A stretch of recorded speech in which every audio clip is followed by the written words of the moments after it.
Hello everyone, আসসালামু আলাইকুম। সবাই কেমন আছেন? আশা করি ভালো আছেন। আমিও ভালো আছি আল্লাহর রহমতে। আমি আজকে আবার রান্না করলাম ইলিশ মাছ। ইলিশ মাছের নাম রাখছি কোটিপতি মাছ।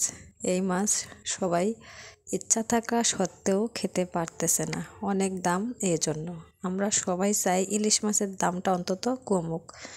গরিব মধ্যবিত্ত সবাই যেন মাছটা তৃপ্তি সহকারে খেতে পারে, এটাই সরকারের কাছে বিনীত অনুরোধ। অবশ্যই ইলিশ মাছের দামটা কমিয়ে দিতে হবে, সাধ্যের মধ্যে রাখতে হবে, তাহলে সবাই খেতে পারবে। বন্ধুরা, যারা আমার চ্যানেলটি সাবস্ক্রাইব করেননি, দয়া করে চ্যানেলটি অবশ্যই সাবস্ক্রাইব করে আমার সঙ্গে থাকবেন। আমি আজকে বেশ কিছু তরকারি রান্না করেছি, এগুলো দেখিয়ে দিলাম।